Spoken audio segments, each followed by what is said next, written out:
welcome to God's 5 Minutes with Pastor Ed Wilson. Reach him at gods5minutes@gmail.com. Now, here's Ed Wilson with God's 5 Minutes. Hello, friends.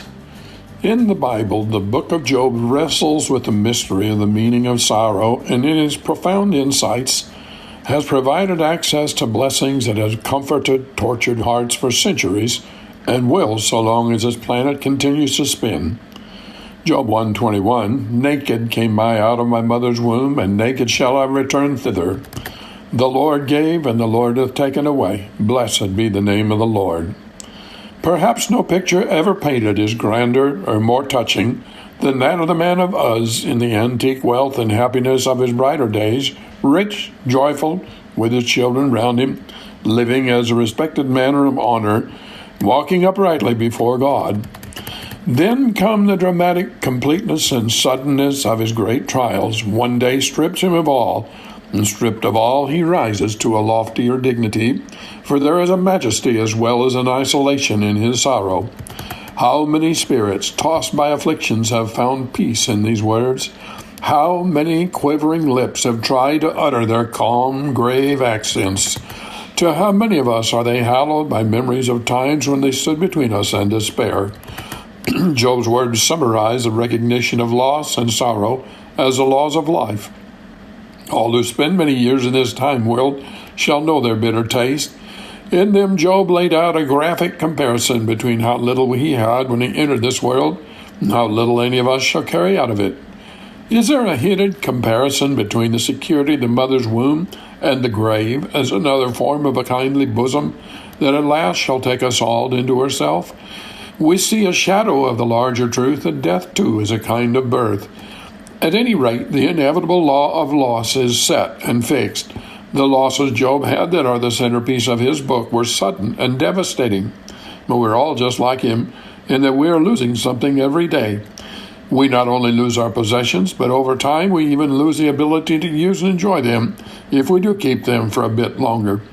In the same way, the dearest ties that any of us know in human relationships, sooner or later, in one way or another, are certain to be snapped. They will all go, and then after a while we go. They may go and we feel naked, but still we exist all the same.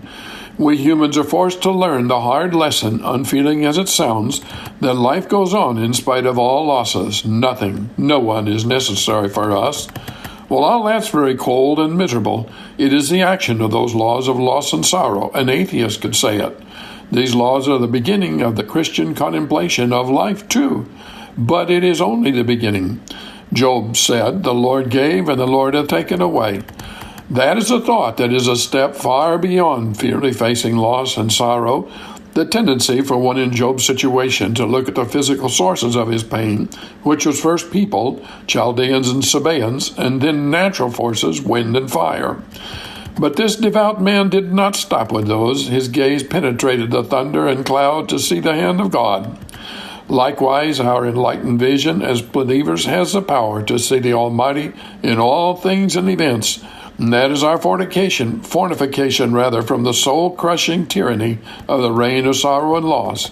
Job did not forget the Lord's gifts even when he was writhing under the stroke of his previous blessings being withdrawn.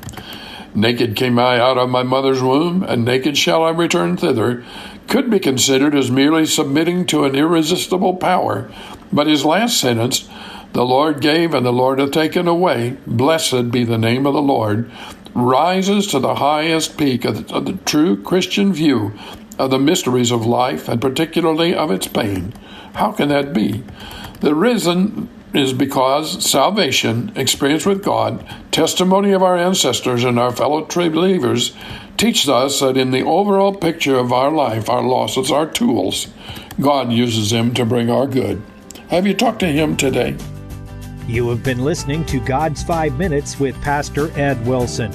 Reach him by email at godsfiveminutes@gmail.com.